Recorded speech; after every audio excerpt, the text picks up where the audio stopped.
ओम शांति। आज 11 मई 2024 के बाबा के अनमोल मधुर महावाक्य सुनेंगे। आज की मुरली में बाबा हम बच्चों को बेहद के वैरागी बनने की प्रेरणा देते हैं।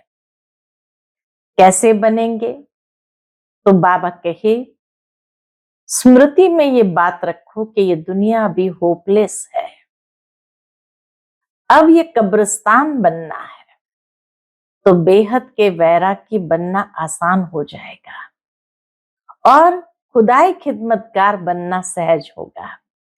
कि अब बाबा नई दुनिया बनाते हैं तो हमें भी बाबा का मददगार बनना है, क्योंकि ये पुरानी दुनिया सारी इस रुद्र ज्ञान यज्ञ में अब स्वाहा होनी है। तो बाबा कहे, तुम्हारी दिल इस कब्रिस्तान से अब निकल जानी चाहिए। ऐसे बेहद के वैरागी बनना है। साथ ही साथ बाबा कहे, हमेशा ये स्मृति रखो कि अब हमें कौन मिला है। हमें स्वयं भगवान ईश्वर अल्लाह मिला है, जो आकर के हमें उल्टे से सुलटे बना रहे हैं। उल्टे कैसे थे? जब अपने आप को देह समझते थे और देह अभिमान के वश होते थे, अर्थात उल्टे हो गए थे। अब बाबा हमें सुलटा करते हैं, अर्थात हम स्वयं को आत्म समझकर हर कर्म करने लगते हैं। यथार्थ रूप में आत्म अभिमानी बन करके चलते हैं तो सुलटे हो जाते हैं। तो सुनते हैं आज के बाबा के अनमोल मधुर महावाक्य। ओम शांति। मीठे बच्चे, तुम्हें अभी अल्लाह मिला है, तो सुलटे बनो, अर्थात अपने आप को आत्मा समझो। देह समझना ही उल्टा बनना है। आज की मुरली से प्रश्न है, किस एक बात को समझने वाले बेहद के वैरागी बन सकते हैं? उत्तर, पुरानी दुनिया अब होपलेस है, कब्रिस्तान बनना है। यह बात समझ ली तो बेहद के वैरागी बन सकते हैं। तुम जानते हो, अब नई दुनिया स्थापन हो रही है। इस रुद्र ज्ञान यज्ञ में सारी पुरानी दुनिया स्वाहा होनी है।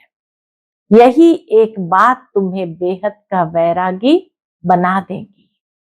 तुम्हारी दिल इस कब्रिस्तान से निकल गई है। ओम शांति। यूं तो है डबल ओम शांति, क्योंकि दो आत्माएं हैं। दोनों आत्माओं का स्वधर्म है शांत। बाप का भी स्वधर्म है शांत। बच्चे वहां शांति में रहते हैं। कहां? परम धाम में। उसको कहा ही जाता है शांति धाम। बाप भी वहां रहते हैं।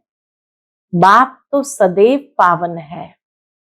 बाकी जो भी मनुष्य मात्र है, वह पुनर्जन्म ले अपवित्र बनते हैं। बाप बच्चों को कहते हैं, बच्चे अपने को आत्मा समझो। आत्मा जानती है परम पिता परमात्मा ज्ञान का सागर है, शांति का सागर है। उनकी महिमा है ना, वह सर्व का बाप है और सर्व का सदगति दाता भी है। तो सभी का बाप के वर्षे पर हक जरूर लगता है। बाप से वर्षा क्या मिलता है? बच्चे जानते हैं, बाप है ही स्वर्ग का रचयिता, तो जरूर स्वर्ग का वर्षा ही देंगे। क्या वर्षा देते हैं बाबा? स्वर्ग का वर्षा ही देंगे, और देंगे भी जरूर। कहां? नरक में। नरक का वर्षा दिया है रावण ने। इस समय सब नरकवासी है ना, तो जरूर वर्षा रावण से मिला है। नरक और स्वर्ग दोनों है। ये कौन सुनते हैं? आत्मा। बाबा कहे, ये ज्ञान कौन सुनते हैं? आत्मा। अज्ञान काल में भी सब कुछ आत्मा करती है, परंतु देह अभिमान के कारण समझते हैं शरीर सब कुछ करता है, हमारा स्वधर्म है शांत। ये भूल जाते हैं हम रहने वाले शांति धाम के हैं। यह भी समझाना चाहिए कि सचखंड ही फिर झूठ खंड बनता है। भारत सचखंड था, फिर रावण राज्य झूठ खंड भी बनता है। यह तो कॉमन बात है, मनुष्य क्यों नहीं समझ सकते हैं? बाबा कहे इतनी सहज सरल बात भी क्यों नहीं समझ सकते कि भारत सचखंड था, फिर रावण राज्य जब शुरू होता है तो झूठ खंड भी बनता है। मनुष्य क्यों नहीं समझ सकते? क्यों? क्योंकि आत्मा तमो प्रधान हो गई है, जिसको पत्थर बुद्धि कहते हैं। जिसने भारत को स्वर्ग बनाया, पूज्य बनाया, उनको ही फिर पुजारी बन गाली देते हैं। इसमें भी कोई का दोष नहीं। बाबा कितना निर्मल है, इसमें भी कोई का दोष नहीं। बाप बच्चों को समझाते हैं ये ड्रामा कैसे बना हुआ है, कैसे पूज्य से पुजारी बने। बाप समझाते हैं आज से 5000 वर्ष पहले भारत में आदि सनातन देवी देवता धर्म था। कल की बात है, परंतु मनुष्य बिल्कुल भूले हुए हैं। यह शास्त्र आदि सब भक्ति मार्ग के लिए बैठ बनाए हैं। शास्त्र है ही भक्ति मार्ग के लिए, न कि ज्ञान मार्ग के लिए। ज्ञान मार्ग का शास्त्र बनता ही नहीं। बाप ही कल्प कल्प आकर बच्चों को नॉलेज देते हैं देवता पद के लिए। बाप पढ़ाई पढ़ाते हैं, फिर यह ज्ञान प्राय लोप हो जाता है। सतयुग में कोई शास्त्र होता नहीं। बाबा कहे सतयुग में कोई शास्त्र होता नहीं। क्यों? क्योंकि वह तो है ही ज्ञान मार्ग की प्रारब्ध। 21 जन्म के लिए बेहद के बाप से बेहद का वर्षा मिलता है, इसलिए सतयुग में कोई शास्त्र होता नहीं। पीछे फिर रावण का वर्षा मिलता है अल्पकाल के लिए, जिसको सन्यासी लोग काकविष्टा समान सुख कहते हैं। दुख ही दुख है, इनका नाम ही दुख धाम है। कलयुग के पहले है द्वापर, उसको कहेंगे सेमी दुख धाम। यह है फाइनल दुख धाम। आत्मा ही 84 जन्म लेती है, नीचे उतरती है। बाप सीढ़ी चढ़ा देते हैं, क्योंकि चक्र को फिरना जरूर है। नई दुनिया थी, देवी देवताओं का राज्य था, दुख का नाम निशान नहीं था। इसलिए दिखाते हैं शेर बकरी इकट्ठे जल पीते हैं। वहां हिंसा की कोई बात ही नहीं। अहिंसा परमो देवी देवता धर्म कहा जाता है। यहां है हिंसा। पहली पहली हिंसा है काम कटारी चलाना। सतयुग में भिखारी कोई होता नहीं, उन्हों की तो महिमा गाते हैं। लक्ष्मी नारायण की महिमा गाते हैं ना। क्या गाते हैं? आप सर्वगुण संपन्न संपूर्ण निर्विकारी मर्यादा पुरुषोत्तम। ये कलयुग है, आयरन एजेड वर्ल्ड। इनको कोई गोल्डन एज तो कह ना सके। ड्रामा ही ऐसा बना हुआ है। सतयुग है शिवालय, वहां सब है पावन, जिन्हों के चित्र भी है। शिवालय बनाने वाला शिव बाबा का भी चित्र है। भक्ति मार्ग में उनको अनेक नाम दे दिए हैं।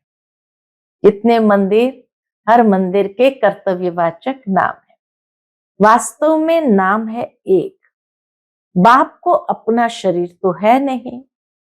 खुद कहते हैं मुझे अपना परिचय देने व रचना के आदि मध्य अंत का ज्ञान सुनाने आना पड़ता है। मुझे आकर तुम्हारी सर्विस करनी होती है। तुम ही मुझे बुलाते हो, हे पतित पावन आओ। सतयुग में नहीं बुलाते हो। इस समय सब बुलाते हैं क्योंकि विनाश सामने खड़ा है। भारतवासी जानते हैं ये वही महाभारत लड़ाई है। फिर आदि सनातन देवी देवता धर्म की स्थापना होती है। बाप भी कहते हैं मैं राजाओं का राजा बनाने आया हूं। आजकल तो महाराजा बादशाह आदि है नहीं। दुनिया में कोई भी न महाराजा है न बादशाह है। अभी तो प्रजा का प्रजा पर राज्य है। बच्चे समझते हैं हम भारतवासी सॉल्वेंट थे, हीरे जवाहरातों के महल में थे। नई दुनिया थी, फिर नई ही पुरानी बनी है। हर चीज पुरानी तो होती ही है। जैसे मकान नया बनाते हैं, फिर आखिर तो आयु कम होती जाएगी। कहा जाएगा ये नया है, ये आधा पुराना है, ये मध्यम है। हर एक चीज सतो रजो तमो होती है। भगवान वाच है ना, भगवान माना भगवान। भगवान किसको कहा जाता है यह भी नहीं जानते। राजा रानी है नहीं, यहां है प्रेसिडेंट, प्राइम मिनिस्टर और उनके ढेर मिनिस्टर। सतयुग में है यथा राजा रानी, कोई मिनिस्टर नहीं। फर्क तो बाप ने बताया है। सतयुग के जो मालिक है उन्हों के मिनिस्टर एडवाइजर होते नहीं, सरकार ही नहीं। इस समय ही शिव बाबा से ताकत प्राप्त कर वह पद पाते हैं। इस समय बाप से उच्च राय मिलती है, जिससे उच्च पद पाते हैं। फिर कोई से राय लेंगे ही नहीं। वहां वजीर होते नहीं। वजीर तब होते हैं जब वाम मार्ग में जाते हैं, अकलचट हो जाती है, तभी वजीर चाहिए, वजीर की आवश्यकता होती है। मूल बात है विकार की। देह अभिमान से ही विकार पैदा होते हैं। सारे विकारों की जड़ है देह अभिमान। उनमें काम है नंबर 1। बाप कहते हैं ये काम महाशत्रु है, उन पर जीत पानी है। बाप ने बहुत बार समझाया है अपने को आत्मा समझो। अच्छे व बुरे संस्कार आत्मा में ही होते हैं। यहां ही कर्मों को कूटना होता है, सतयुग में नहीं। वह है सुखधाम। बाप आकर तुम बच्चों को सुख धाम शांति धाम का वासी बनाते हैं। बाप डायरेक्ट आत्माओं से बात करते हैं, सबको कहते हैं आत्मनिश्चय बुद्धि हो बैठो। आत्मनिश्चय बुद्धि हो बैठो। देह अभिमान छोड़ो, यह देह विनाशी है, तुम अविनाशी आत्मा हो। यह ज्ञान और कोई में है नहीं। ज्ञान का पता न होने कारण भक्ति को ही ज्ञान समझ लिया है। अब तुम बच्चे समझते हो भक्ति अलग है, ज्ञान से तो सद्गति होती है। भक्ति का सुख है अल्पकाल के लिए। क्यों? क्योंकि पापात्मा बन जाते हैं, विकार में चले जाते हैं। आधा कल्प के लिए बेहद का वर्षा मिला, वो पूरा हो गया। अब फिर बाप वर्षा देने आए हैं, जिसमें पवित्रता सुख शांति सब मिल जाती है। बच्चे तुम जानते हो ये पुरानी दुनिया तो कब्रिस्तान बननी ही है। अब इस कब्रिस्तान से दिल हटाए परिस्तान नई दुनिया से ममत्व लगाओ। जैसे लौकिक बाप नया मकान बनाते हैं, तो बच्चों का बुद्धि योग पुराने मकान से निकल नए मकान से लग जाता है। ऑफिस में बैठा होगा तो भी बुद्धि नए मकान में ही होगी। वह है हद की बात।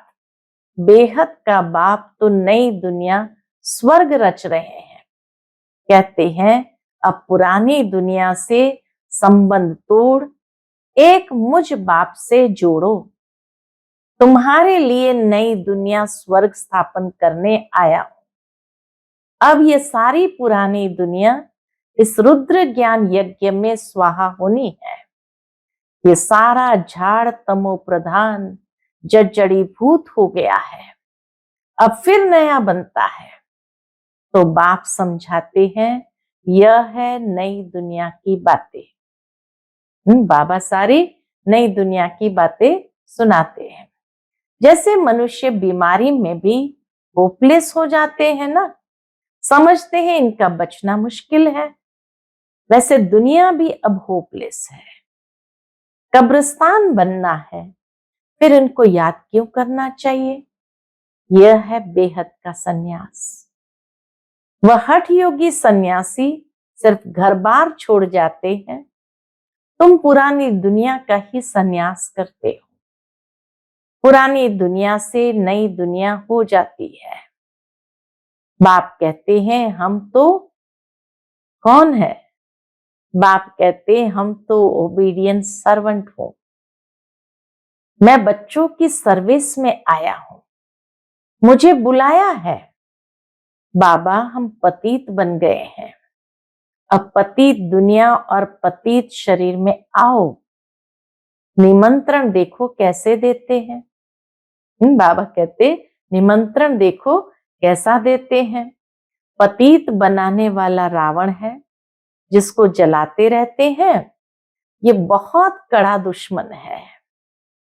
जब से ये रावण आया है, तुमको आदि मध्य अंत दुख मिला है। विषय सागर में गोते खाते रहते हैं। अब बाप कहते हैं, क्या कहते हैं? विष छोड़ ज्ञान अमृत पियो। आधा कल्प रावण राज्य में तुम विकारों के कारण कितने दुखी बन गए हो, कितने मत वाले बन जाते हो, जो गाली बैठ देते हो। परमात्मा को भी सर्वव्यापी कह गाली देते हो।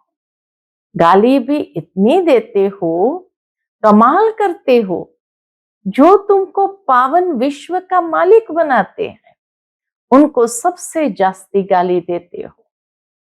मनुष्य के लिए कहते हो 84 लाख योनिया, और मुझे सर्वव्यापी कह देते हो 84 लाख से भी अधिक। यह भी ड्रामा है, तुमको हंसी में समझाते हैं। बाबा हंसी में समझाते हैं। अच्छे व बुरे संस्कार स्वभाव आत्मा के ही होते हैं। आत्मा कहती है हम 84 जन्म भोगते हैं, आत्मा ही एक शरीर छोड़ दूसरा लेती है। यह भी अभी बाप ने समझाया है। ड्रामा के प्लान अनुसार फिर बाप ही आकर जो उल्टे हो गए हैं उनको सुलटा बनाते हैं। उल्टे हो गए देह अभिमान के कारण, उल्टे हो गए देह अभिमान के कारण उनको सुलटा बनाते हैं। कैसे? ये कहते हुए बच्चे अपने को आत्मा समझो। मीठे मीठे बच्चों को बाप कहते हैं कि यहां तुम उल्टे होकर नहीं बैठो, यानी देह अभिमान में आकर नहीं बैठो, अपने को आत्मा समझो। अब तुमको अल्लाह बाप मिला है जो सुलटा बनाते हैं। रावण उल्टा बनाते हैं, फिर सुलटा बनने से तुम सीधे खड़े हो जाते हो। ये एक नाटक है, ये ज्ञान बाप ही बैठ बताते हैं। भक्ति भक्ति है, ज्ञान ज्ञान है। भक्ति बिल्कुल अलग है। कहते हैं एक तालाब है जहां स्नान करने से परियां बन जाते हैं। फिर कह देते हैं पार्वती को अमर कथा सुनाई। अभी तुम अमर कथा सुन रहे हो। बाप ही आकर हमें अमर कथा भी सुना रहे हैं, और ये ज्ञान मान सरोवर में डुबकी लगवाकर परियां भी बना रहे हैं। सिर्फ एक पार्वती को अमर कथा सुनाई क्या? यह तो बेहद की बात है। अमर लोक है सतयुग, मृत्यु लोक है कलयुग। इनको कांटों का जंगल कहा जाता है। बाप को जानते ही नहीं, कहते भी है परम पिता परमात्मा, हे भगवान, परंतु जानते नहीं। पुकारते हैं लेकिन जानते नहीं। तुम भी नहीं जानते थे, तुमको बाप ने आकर सुल्टा बनाया है। सुल्टा बने तब जाना है। भगवान को अल्लाह कहा जाता है। अल्लाह पढ़ाकर अल्लाह पद देंगे ना, परंतु भगवान एक है। इनको यानी लक्ष्मी नारायण को भगवान भगवती नहीं कहेंगे। ये तो पुनर्जन्म में आते हैं ना। मैंने ही इन्हों को पढ़ाकर दैवी गुणों वाला बनाया है। तुम सब ब्रदर्स हो, बाप के वर्षे के हकदार हो। मनुष्य तो घोर अंधियारे में है। आसुरी संप्रदाय है ना, कहते हैं कलयुग तो अभी रेगड़ी पहनते हैं, यानी घुटना कर रहा है। जैसे बच्चे, छोटे बच्चे घुटने के बल पर चलते हैं, तो रेगड़ी पहनना माना घुटनों के बल चल रहा है। समझते हैं अभी बहुत वर्ष पड़े हैं। कितना अज्ञान अंधेरे में सोए पड़े हैं। ये भी खेल है। सोजरे में दुख नहीं होता, अंधियारे में रात को दुख होता है। यह भी तुम ही समझते हो और समझा सकते हो, दूसरों को भी समझा सकते हो। पहले पहले तो हर एक मनुष्य को बाप का परिचय देना है। दो बाप तो हर एक को होते हैं। हद का बाप हद का सुख देते हैं, बेहद का बाप बेहद का ही सुख देते हैं। शिवरात्रि मनाते हैं तो जरूर बाप आते हैं स्वर्ग स्थापन करने। जो स्वर्ग पास्ट हो गया है फिर से स्थापना कर रहे हैं।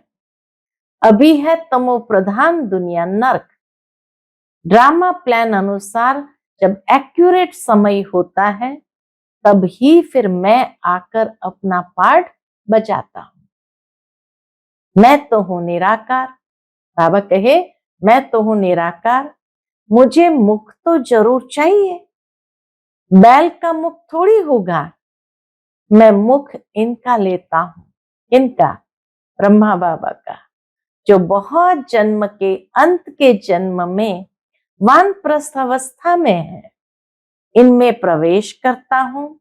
यह अपने जन्मों को नहीं जानते हैं। ब्रह्मा बाबा भी अपने जन्मों को नहीं जानते थे। शिव बाबा ने आकर उनको बताया। अच्छा, मीठे मीठे सिकिलते बच्चों प्रति माता पिता बाप दादा का याद प्यार और गुड मॉर्निंग।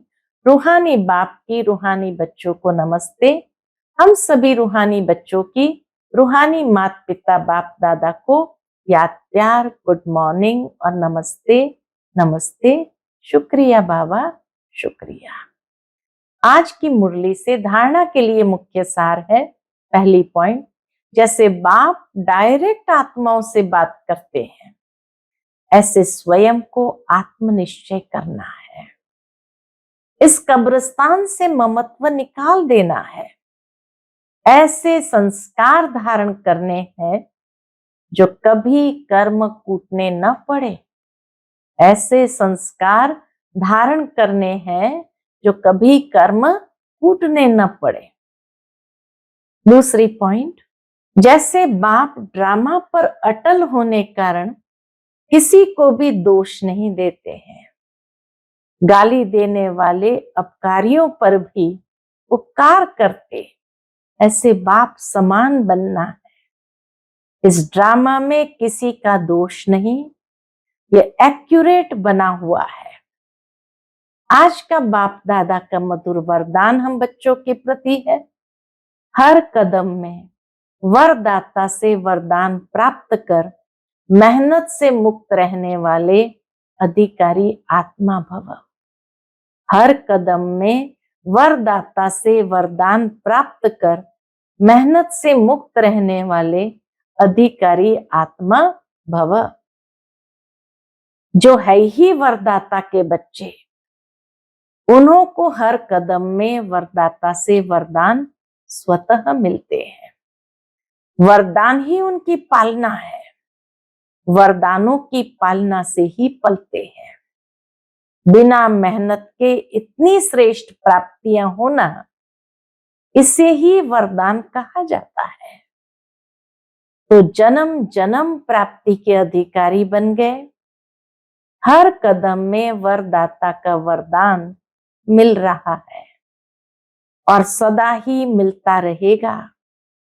अधिकारी आत्मा के लिए दृष्टि से, बोल से, संबंध से वरदान ही वरदान है। अधिकारी आत्मा के लिए दृष्टि से, बोल से, संबंध से वरदान ही वरदान है। आज का स्लोगन, समय की रफ्तार के प्रमाण पुरुषार्थ की रफ्तार तीव्र करो। समय की रफ्तार के प्रमाण पुरुषार्थ की रफ्तार तीव्र करो, क्योंकि जिस तरह समय की रफ्तार तीव्र गति पकड़ चुकी है, हर बात की अति होती जा रही है, तो बाबा कहे उसी प्रमाण पुरुषार्थ की गति को भी तीव्र करना है। जितना हमारा तीव्र पुरुषार्थ होगा, तो समय के पहले स्वयं को तैयार कर सकेंगे। समय के बाद तैयार होने वाले को समय शिक्षक बनकर सिखाएगा। तो इसीलिए बाबा कहे, समय से पहले स्वयं को तैयार करो। अच्छा, ओम शांति।